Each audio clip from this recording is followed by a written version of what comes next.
नमस्कार दोस्तों, आज है 26 जनवरी 2022 और हम यमुना एक्सप्रेस औद्योगिक विकास प्राधिकरण के दफ्तर आए हुए हैं। यहाँ 26 जनवरी इंडिपेंडेंस डे 2022 बड़े हर्षोल्लास के साथ मनाया जा रहा है। अभी फ़िलहाल सारी जितनी स्कीमें हैं यमुना की ख़त्म हो चुकी हैं। इनकी जो घरों वाली स्कीम थी वो भी ख़त्म हो गई है, इंडस्ट्री वाली 31 को ख़त्म हो गई है, हट वाली भी 31 दिसंबर 2021 को ख़त्म हो गई है। अभी जब तक चुनाव ख़त्म नहीं होते कोई स्कीम नहीं आएगी। अभी घर शांति से बैठो और जो भी कोई स्कीम आएगी तो उसके बारे में हम आपको अपडेट कर देंगे। ये देखिए जी, बहुत ही शानदार तरीके से सजाया गया है। आज बड़ा शुभ दिन है। आज के दिन हमारा संविधान लागू हुआ था 1950 के अंदर, तो यमुना में बड़े अच्छे से प्रोग्राम मनाया जा रहा है। देखिए प्रांगण के अंदर झंडा लहरा रहा है क्या? हमारे हर दिन सारा स्टाफ यहाँ पे अवेलेबल है, आप देख रहे हैं। हमें नेतृत्व देता है, हमें बताता है कि आप सही रास्ते पे चले। आज भारत की जो उपलब्धि है वो समुद्र सिरे से लेके अंतरिक्ष तक अप्रतिम है, एकदम उल्लेखनीय है और हमें गर्व करने का अवसर देता है। चाहे वो खेल का क्षेत्र हो, चाहे वो तरह तरह के उत्पादों को उत्पन्न करने का हो। हमने विश्व में सबसे अच्छी मानव संपदा विकसित की है। हमारी अंग्रेजी पढ़ाई का सिस्टम जो अपनी मातृभाषा के साथ दी जाती है, उसने एक अजीब तरीके का पैदा किया। चाइना का एक प्रतिनिधिमंडल आया था कि यहाँ पे इंग्लिश बोलने वाले बच्चे क्यों पैदा होते हैं ज़्यादा, क्योंकि हमारे यहाँ LKG से पहले ही ABCD पढ़ा दी जाती है। ये अच्छी बात है और उसकी अच्छी बात होने की वजह से ये हुआ है कि आज अच्छी अंग्रेजी में भाषा का प्रयोग करने वाले हमारे ढेर सारे प्रोफेशनल पैदा हुए हैं, तो विश्व के सभी देशों के साथ समन्वय बनाने में सफल हुए हैं। आज का दिन ऐसा है कि हम अपने पर भी गर्व कर सकते हैं। हमारा प्राधिकरण में फिल्म सिटी बन रही है, हमारे प्राधिकरण में एयरपोर्ट बन रहा है, हमारे प्राधिकरण में मेडिकल डिवाइस पार्क बन रहा है। ये भी एक उपलब्धि है। आज आप जब जाते हैं बाहर तो आप अगर ये कहिए कि मैं उस प्राधिकरण से आया हूं कि जहां जेवर एयरपोर्ट बन रहा है, आपको परिचय देने की जरूरत नहीं है। पूरे देश में कहीं जाइए और कहिए कि मैं वहां से आया हूं कि जहां जेवर एयरपोर्ट बन रहा है, आपको पहचान अपने आप मिल जाएगी, सम्मान अपने आप मिल जाएगा। आप बताइए कि मैं उस प्राधिकरण से आया हूं कि जहां फिल्म सिटी के लिए बिडिंग हो रही है। ये भी आज गर्व करने का अवसर है और हम लोग इस स्थिति में हैं कि हम कहें कि हम और आगे जाएंगे और नई योजनाएं लाएंगे और प्राधिकरण जो कुछ भी हमसे अपेक्षा करेगा हम उस पर खरे उतरेंगे। इसी के साथ मैं आप सभी को पुनः 73वें गणतंत्र दिवस की बधाई देता हूं। बहुत बहुत धन्यवाद। जय हिंद। यमुना के अंदर बड़े अच्छे से इंडिपेंडेंस डे मनाया जा रहा है। पूरी टीम यहाँ पर है, सारे अधिकारी हैं। अरुणवीर सर जो मेन हेड हैं वो यहाँ पे नहीं है, वो फॉरेन में है। बाकी सारी टीम अवेलेबल है। इस ज्ञानवर्धन के साथ साथ हमें जागरूक भी किया है कि हमें उन बातों का ध्यान रखना चाहिए जो कि हमारे आगे देश को आगे बढ़ाने में सहयोग करें। मैं आज कह रहा हूँ कि सरहद पर है खड़े हुए बन के देश की ढाल, नित नई जंग लड़ते हैं ये भारत माँ के लाल। सारा जग जो घूम लिया मिला एक ही ज्ञान, इतना प्यारा देश नहीं जैसा हिंदुस्तान, जैसा हिंदुस्तान। वाह वाह वाह, बहुत बढ़िया, बहुत बढ़िया, शानदार। अब मैं अपर मुख्य कार्यपालिका महोदय से अनुरोध करूँगा कि वो विचार।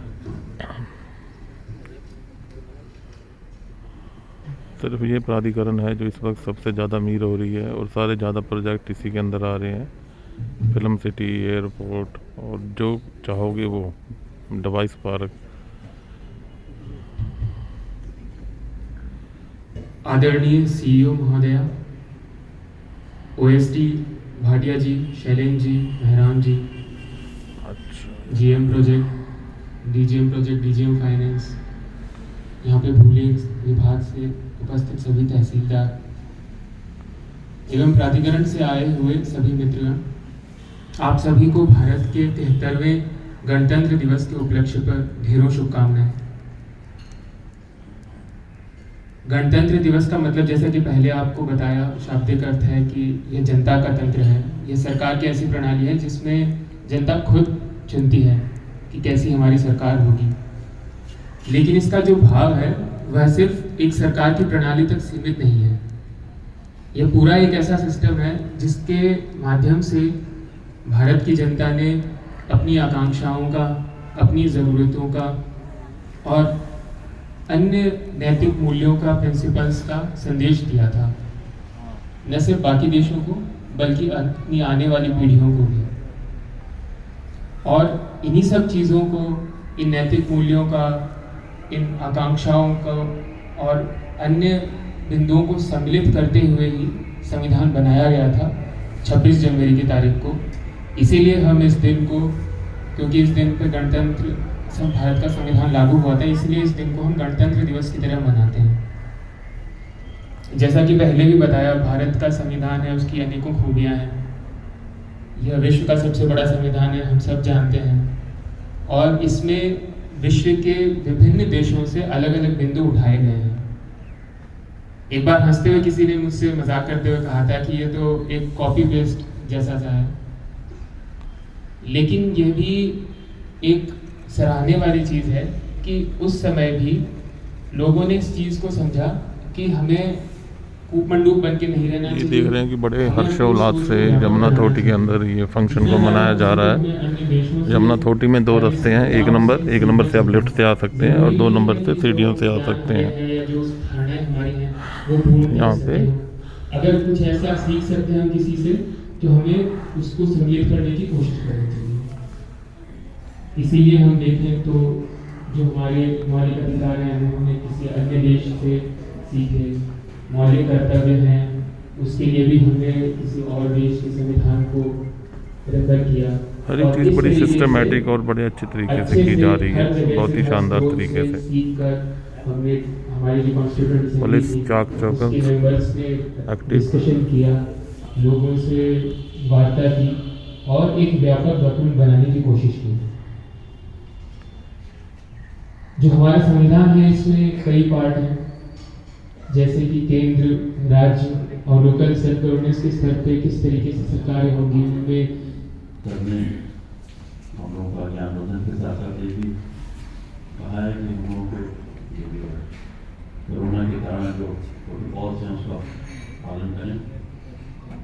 लेकिन शायद ठंड की वजह से कुछ साथी हमारे बड़े कठोर रहते हैं, उसमें हम ये कहना चाह रहा था कि कभी ठंड में छुट कर देख लेना, कभी तपती धूप में जल के देख लेना, कैसे होती है हिफाजत मुल्क की, कभी सरहद पर चल के देख लेना, कभी सरहद पर चल के देख लेना। तो देशभक्ति के इस प्रेरणा के साथ ही मैं अनुरोध करूँगा माननीय मुख्य प्रलंबकारी महोदय से कि वो अपने विचार में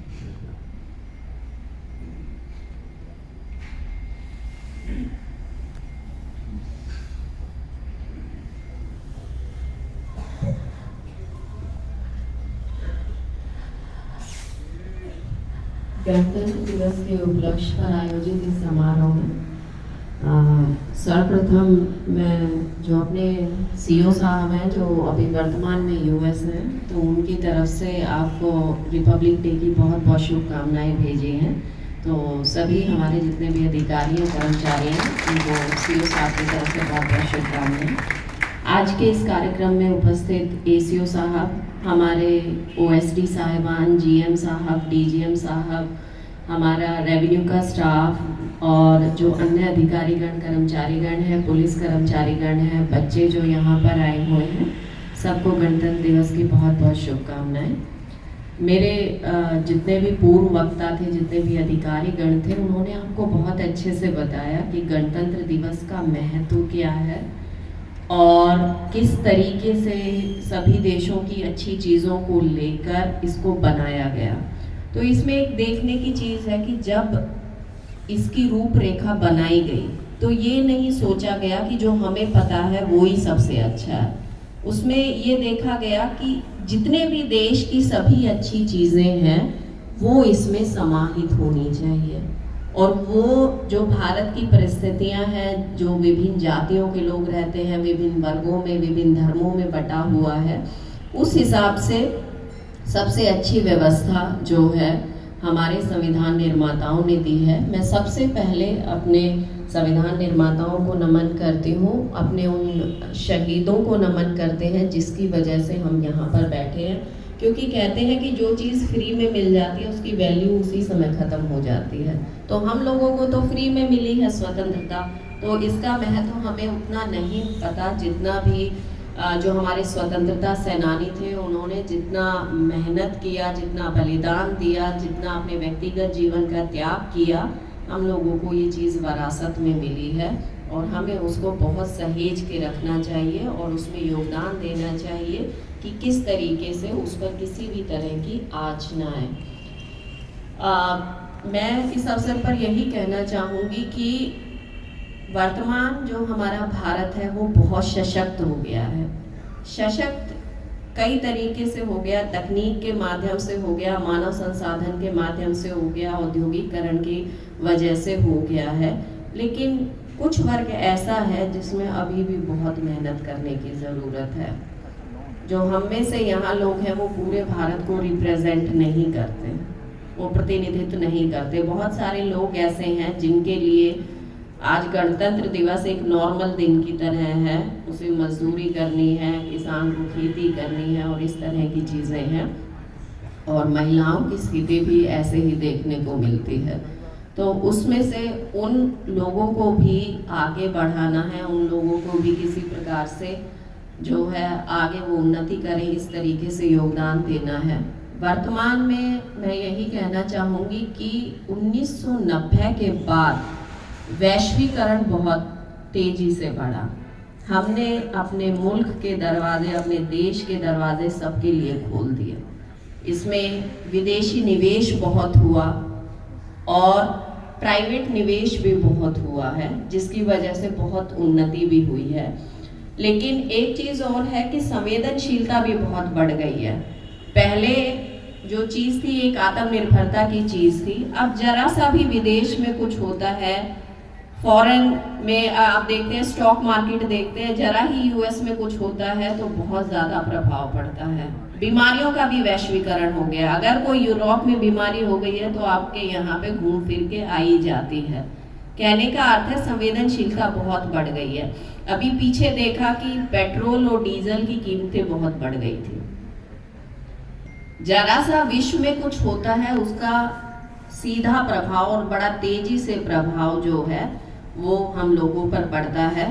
तो अब हम लोगों ने इस चीज़ को समझा, सभी सरकारों ने समझा, केंद्रीय सरकार ने समझा, राज्य सरकारों ने समझा कि हमें केवल उपभोक्ता देश नहीं बनना है, एक मार्केट नहीं बनना है कि यहाँ पर कोई भी आए और अपना सामान बेच दे, ये और कोई भी इस तरह की चीज़ नहीं बननी है कि हमारी जनता का उपयोग करके हमें उपभोक्ता समझकर किसी का जो है वो जीडीपी बढ़ती है। अब वर्तमान जो सिनेरियो है वो चेंज हो रहा है। उसे कहना है कि मेरा देश असेंबलिंग का देश नहीं है, मेरा देश मैन्युफैक्चरिंग का देश है, कि बनेगा यहाँ पे।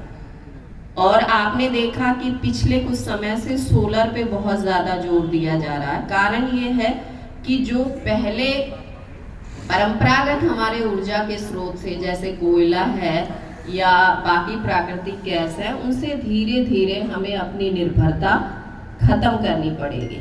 और भारत जिस चीज़ में धनी है, सोलर में बहुत धनी है, उसकी तरफ आगे बढ़ना पड़ेगा।